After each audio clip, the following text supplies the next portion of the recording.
what quietly screams, rich, wealthy. Have a friend who is moving to the Bay Area to work for a nonprofit, part-time. She didn't know what her salary would be. Not hesitating to eat in a restaurant with no prices on the menu.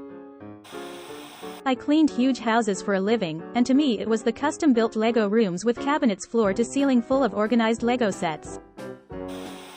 Not knowing the price of everyday stuff, like groceries or electricity. Friend of mine used to run a ridiculously exclusive cocktail bar. He always said the ones in the fancy clothes who look filthy rich are normally reasonably wealthy. The ones in jeans and t-shirts who look normal are normally filthy rich. Basically, the truly rich people didn't see the place as anything out of the ordinary, so saw no reason to dress up. Money talks, wealth whispers, in a nutshell. Paying for everyone's food, picking up the tab, when done in a passive and nonchalant way. If you use money to get time instead of time to get money. Suspicious amounts of free time to pursue their interests, travel, or just be out and about. Spontaneity. Just talking about something or some place and doing it or booking it there and then. One of my roommate's childhood friends has generational wealth, billionaire level. They lived on the big island of Hawaii, and she would remark that he would just decide to go skiing in Aspen on a whim, and wonder aloud why everyone else didn't just drop everything and go the next day. The guy was super down to earth but a bit disconnected from the reality of his friends living paycheck to paycheck. Yep. As I said in another reply, 2 regulars in bar I worked at said they missed skiing. Within an hour they were on the way to the airport. It is so outside my comprehension. Alan Clark, a British politician born into a wealthy family, once disparaged someone by describing him as the sort of person who bought all his own furniture. I'm the sort of person who has scavenged all of my furniture from the curb or a dumpster. I know it's not a big thing, but people who use really nice plates and silver cutlery very casually. I've seen poor people with Mustangs. But I've never seen poor people eating with polished silver. I once did an experiment, and wrote about it for a now-defunct magazine, where I wanted to see how high on the exotic car ladder I could go before they told me I couldn't test drive one anymore. Before I get going, the answer to the question is confidence. This was in 2005, so kind of pre-tech days where everything was Googleable and whatnot. But I was an ambitious writer in my mid-20s and wanted to really make an impression on my employer. I specifically didn't shave and my hair was a bit shaggy. I wore generic blue jeans and a plain no-logo polo shirt and a pair of slip-on Vans. I went for a clean, rich kid look. At the time I was driving a 1991 Toyota MR2, a small, clean sports car that was 14 years old but really well kept. I drove it to a Chevy dealership where I said I wanted to test drive a Corvette. They gave me a long runaround and a hard time, but after handing over my license for photocopying, getting my picture taken, and a credit card, they let me take it for a drive, telling me to be back within a few hours after I got the feel for the car. That was the first time I realized the more you pay for a car, the longer they let you drive it. I drove the Corvette directly to a Porsche dealership where I parked it and asked to drive a 911. We talked for a bit about the car, and after copying my license they handed me the keys and said to have fun, with no stipulation on time. I took the 911 to a nearby Ferrari dealer and was handed the keys to a Ferrari in minutes. I drove to the Lamborghini dealer down the street. I lived in Miami at the time, these places aren't too far apart, and made a big deal about going from a Ferrari to a Lambo but wanting to keep the Ferrari too, which apparently they didn't like the sound of, and I fed up a rule I didn't really know about because I was trying to seem like I wanted a lot of cars and show off. I got too proud and blew it. They noticed the Ferrari had dealer plates and told me to get lost. So, I drove to a Rolls dealership nearby instead and drove a 300k Rolls-Royce with zero issues, and they had a big, buy it or not, we don't care, attitude, so I left and returned my Russian dolls of cars and got back to my dinky MR2. Being confident and not saying too much goes a lot way. Actually, rich people aren't trying to impress anyone or show off. They have confidence and know they can do whatever they want. It's ridiculous. I'm going to try to find the PDF of the article and add it to this comment tonight. Going somewhere pricey and not looking at the total before you pay. Edit, change tots to total. Though tots is also correctly hilarious. No doubt, tater tots and other frozen potato products have been going up in price. Owning a second house or a boat and not feeling obligated to use it heavily. Owning a second house or boat at all. A Steinway concert grand piano in the living room, worth about $195,000, that no one in the household plays. Just having the space to have a piano that size in the house, especially if it's not used often, must mean you're pretty well off before you even look at the name on the piano. Saw someone say once everyone enters their house through a garage that's empty except for some bottled water. I don't know why, but this is so true. This is a good one. Picturing it made me think of the graduation parties at really nice houses I've been to, and the garage is always clean and empty. A clean, empty garage that's drywalled and painted, now that's an owner who has their poo together. They don't work on their own cars or buy so much unnecessary poo that they need extra storage space. I used to work in private aviation. The richest man I personally knew from the job owned a fully spec'd up Gulfstream G650ER, roughly USD $80 million with its spec package. Other than when he was getting on and off his personal aircraft that he used to fly between his home in Hong Kong and our base in Canada, you would never know he was that wealthy. He'd often show up for his flight in a beat-up old minivan that he liked cause he could fit lots of stuff in the back. Very humble guy, amazing tipper. Now the simply rich people, or the ones that had just enough money to fly private, were the worst. Rude, entitled, cheap. Took 3 million pictures the whole time they were getting on their chartered, not owned, Learjet, literally less comfortable than premium economy on the airlines, and just overall acted exactly like how rich people are portrayed in the media. I met many other ultra-wealthy people in that work and most of them were all like the first guy. Very chilled and friendly. Didn't feel the need to show off anything. I've been in aviation for going on 12 years and have had the same experience. The real wealthy people have generally been incredibly down to earth with the exception of 1 or 2 people over the years, and you'd never know they were high rollers. The rich but not wealthy crowd tends to be mixed.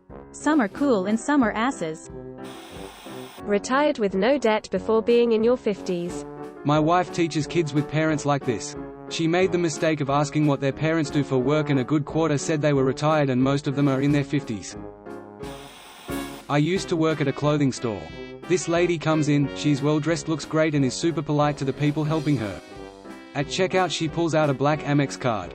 She was not my first black Amex card customer, but she was above and beyond more of a human than the others. I assume she was rich as F. What's the deal with this black Amex card? Is that the most prestigious card available? Amex black cards have no limit, must be paid off in full each month, you have to spend some huge number each month per year. But you can use it anywhere and get access to the Amex Black Card customer service, which is basically a whole operation dedicated to fetching whatever you ask for you 24/7. Like some girl was doing a school project about the Dead Sea, the parents had the PPL go get her some sand for her project. A family member owns a lake house but always refers to it as just a little weekend place, like it's no big deal and everyone has one. No logos on their clothes, but very well fitted, tailored, and pressed cleaned. Far as I'm concerned, this one is huge. Knew a girl who always wore beautiful clothes that were anything but loud. No tags, no huge designer brand names on them. She was a diplomat's daughter and her family ran in literally the top circles in her country. Yep, the really rich people try to stand out as little as possible while having a really nice wardrobe. The fake rich people buy clothes with big-ass logos, luxury branded watches, Jordans, or whatever sneakers are popular that season, etc. I used to know the price of a gallon of milk, but now I don't. I am not rich, but I used to be poor. I needed to know that price. Now we are blessed to have enough that if I need it, I just grab it without looking at the price tag. I imagine that being rich would be similar but on a grander scale. Edit. I ended up going to the store just now to get something for my husband and I checked. It's $4.51 for the store brand 2% milk. It's 1 gallon of milk, Michael. What could it cost? $10. Edit. Inflation is making this joke impossible, damn. Not checking the price tag before buying. My fiancé is adjacent to that. When I see something that catches my eye, the first thing I do is check the price. I'm stingy like that, but the first thing my fiancé does is put them on, check the size, etc. And the last thing she does is check the price. Oh, of course I picked out the most expensive one, is a phase I've heard many times. I work in the private jet world. Rich takes tons of photos getting on the plane. Real money just walks straight onto the plane. And #X200B. I could go on for days about the differences. Yup, I used to install electrical and audio, video equipment on large private jets, 727, A319 and larger, so pretty much billionaires. And those billionaires have their own flight crews making sure everything is perfect before they even show up. One family had their own hangar with several planes, and one day when I was working on a plane in the hangar, this rich guy calls and says he'll be flying in an hour, and so a massive scramble occurs to get the requested plane out on the runway and ready to go, and even fired up. Then the guy drives up in his big ol' 4x4 and 2 labs jump out of the truck with him and run right up the airstairs like they've done it 1,000 times, and 2 minutes later the plane is in the air. Casually owning a second house in another state for trips. Edit. When I say house, I'm not referring to just a small cabin, I was referring to a full-size house for the family. This is what came to mind. CUS I know a few people who own an additional home in other states. Their secondary houses range from $350K to $575,000 United States dollars. I live in Boston and my boss occasionally works from home if the weather is bad or he has a lot of Zoom meetings. He usually tells us the morning of, and specifies if he'll be in his house nearby or the one on the Cape. Man is loaded. Being the guy wearing a suit in a room of guys in t-shirts and sweatpants. OR. Being the guy wearing a t-shirt and sweatpants in a room of guys wearing suits. Programmers be like, maybe I am rich. Rocking socks and flops but sporting a 200K watch. Adam Sandler be like. Fashion icon. Speaking about your plans for your life with full expectations that they will be successful no matter how unrealistic they would be to the rest of us.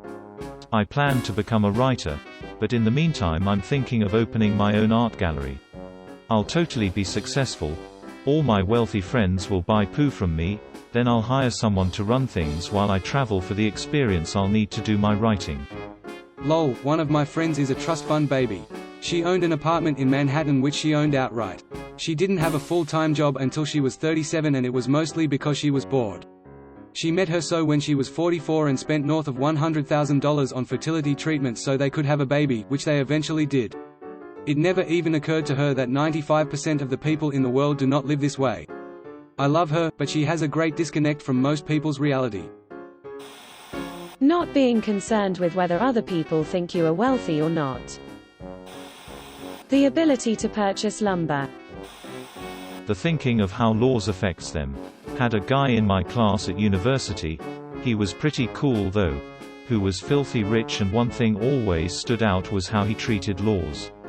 Can't park his car here. I can park here, it will just cost me X amount in fine. Like brew, edit. And this applied to many things he did. Edit 2. Not US, it's Eastern EU. Sofa in the middle of the living room and not touching the wall is an easy way to tell. How many walls your bed is touching? Lol, my bed is almost touching 3 tears of joy. Wealth is quiet. Rich is loud. Poor is flashy. Credit, Tim Denning. I was out with a few of friends last year, and I was talking how I was going to be forced out of the area I live because rent prices have increased by 15 to 20% in the last 12 months. One of group piped up with the sincere, but dumb as F, suggestion, why not just buy your own house? Cheers pal, never thought of that. Spoke to him a while longer and it turns out his family are major landlords in the area and own many of the apartments within the area of the city I live in.